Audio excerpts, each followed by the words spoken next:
Okay, so maybe I'm giving the needle to Jets fans a little bit here. As you can see, that is MetLife Stadium behind me, the home of both the New York Giants and the New York Jets. But you can see the Giant colors in the end zone, the Giant fans in the stadium. Of course, Jet fans should be used to being the little brother in that relationship. Last year was no exception. New York Giants, of course, went on to win the Super Bowl. Jets went on to miss the playoffs.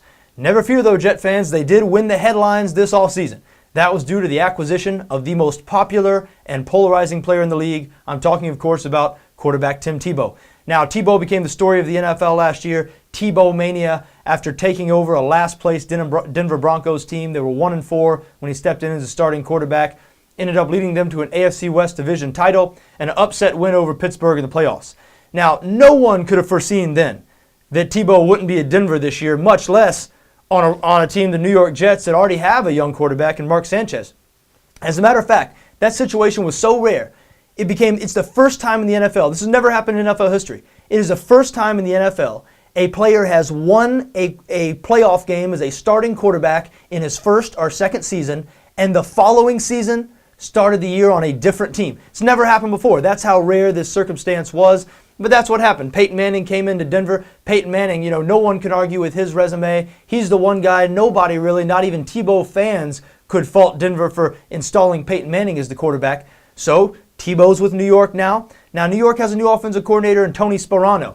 Tony Sparano, of course, former coach of the Miami Dolphins, really the first guy to bring the Wildcat formation when they snap it to a running back, or in the past it has been a running back.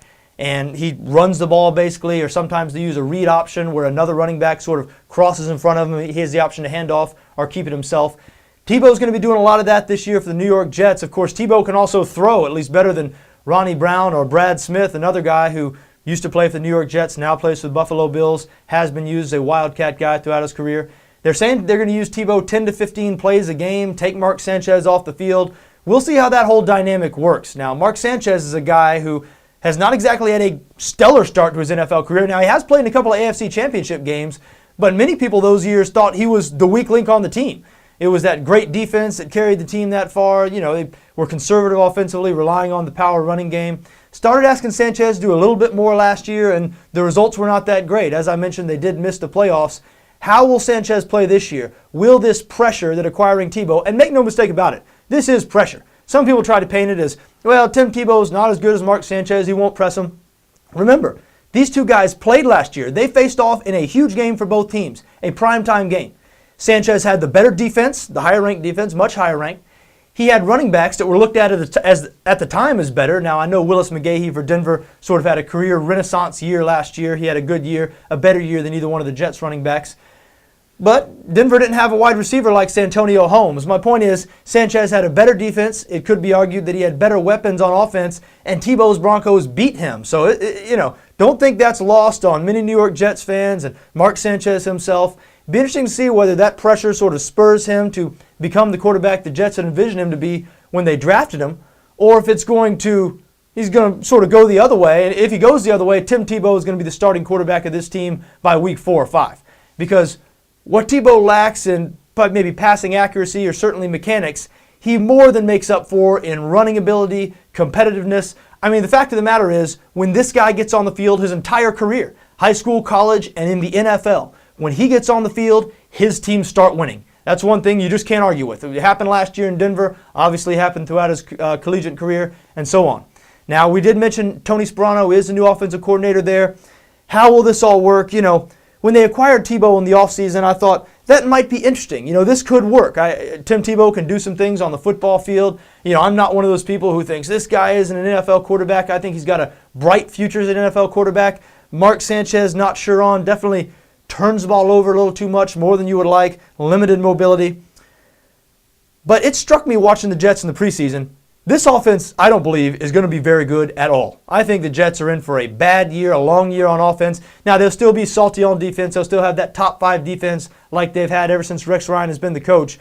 But offensively, aside from Santonio Holmes, who's a legitimate number 1 wide receiver, they're really thin and lacking at the wide receiver position. Sean Green, the running back, just has not quite panned out the way everybody thought he would. It looks like Bilal Powell or rookie Terrence Ganaway might sort of get in there for some carries, take some carries away from Sean Green. I know I'm not going out on a limb here. The Jets, after all, did not score a single touchdown in the first 3 preseason games. I know it's only the preseason, but Not sure the Jets are going to be very good on offense this year. And hey, if the Jets get off to a bad start this season, you're going to hear the cries for Tebow. You're going to see Tebow come in there, and we might see a repeat of last year's Denver Broncos season, except for this year it'd be in the AFC East. Now that would obviously necessitate a little bit of New England falling back. You know, Denver did win that division last year at 8-8. Don't believe 8-8 is going to cut it in the AFC East this year, but with the defense the Jets have, certainly a huge step up from the defense Tebow was working with last year. You never know. You never know what might happen if this guy gets on the field. As far as Super Bowl odds go, Vegas has the Jets at 25-1 right now. That's a little short for my liking for this team. On BETDAQ, it can be had at 62-1, which 62-1 is a good price. Hey, at 25-1, I think Jets are probably not a good value there, but it's 62-1 with the defense this team has. They've proven that with limited offense, I mean, a couple of years ago, or I guess that's longer than a couple of years ago now, but those AFC championship games, back-to-back AFC championship games, Mark Sanchez, a limited offense. They did it with that great defense, a power running game. They could use that same formula this year and ride that formula all the way, possibly the AFC championship game and beyond. So at 62-1, I'd recommend getting on the Jets. 25-1 like it is out in Vegas, I'd stay away.